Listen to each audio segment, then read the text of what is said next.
सर्दियों के मौसम में सर्दी, खांसी, जुकाम, बुखार के साथ ही गले और छाती में बलगम बनने लगता है। छाती और गले में बलगम बनने से सांस लेने में तकलीफ होने लगती है। गले और छाती में जकड़न महसूस होना, लगातार छींक आना, नाक बहना, बुखार आना, गले में खराश रहना, बलगम वाली खांसी होना, सीने में दर्द महसूस होना इस समस्या के आम लक्षण हैं। कुछ लोग ऐसे भी हैं जो छाती या सीने में तेज दर्द होने पर इसे हार्ट अटैक मानकर डर जाते हैं, लेकिन यह कफ का लक्षण भी हो सकता है। ऐसा माना जाता है कि वात, पित्त और कफ का शरीर में संतुलन ठीक नहीं है तो काफी नुकसान हो सकता है।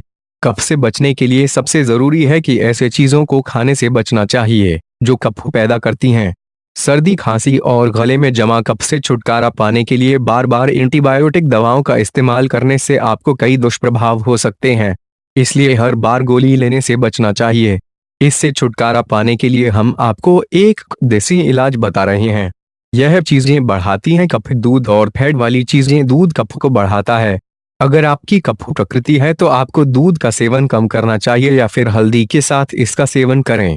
फैट वाली चीजों का सेवन कफ बढ़ाने का काम करती हैं, इसलिए जितना हो सके इनसे बचने की कोशिश करें। पनीर और मक्खन। पनीर भी दूध से बना होता, इसलिए पनीर से कफ तो बनता ही है। कई लोगों को पाचन संबंधी समस्या भी हो सकती है क्योंकि कुछ लोगों को पनीर आसानी से नहीं पचता। मक्खन में वसा अधिक होता है, इसलिए यह कफ बढ़ाने का काम करता है। कफ की समस्या में मक्खन या मक्खन से बनी चीजों के सेवन से परहेज करें। मांस। कफ बढ़ने पर मांस का सेवन कफ पीड़ित के लिए नुकसानदायक हो सकता है, इसलिए कफ की समस्या होने पर मांस का सेवन करने से बचें और अगर कफ की तासीर हो तो मांस का सेवन कम से कम करें। कफ हटाने के लिए खाएं ये चीजें। गुड़। भोजन के बाद थोड़े से गुड़ का सेवन काफी फायदेमंद होता है क्योंकि गुड़ की तासीर गर्म होती है और इसके दोहरे फायदे हैं क्योंकि यह कफ को कम करने के साथ ही पाचन क्रिया को बेहतर बनाता है।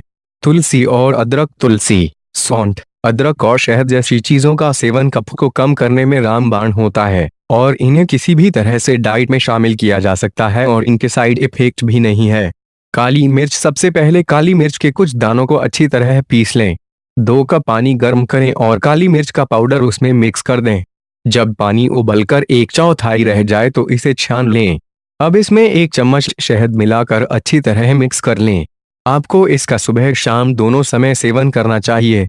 टीबी के मरीजों के लिए भी है फायदेमंद है काली मिर्च। ऐसा माना जाता है कि काली मिर्च में vitamin, flavonoids, carotenes, antioxidant, calcium, phosphorus, iron, potassium, magnesium जैसी कई जरूरी पोषक तत्व होते हैं जो बहुत ही शक्तिशाली होते हैं।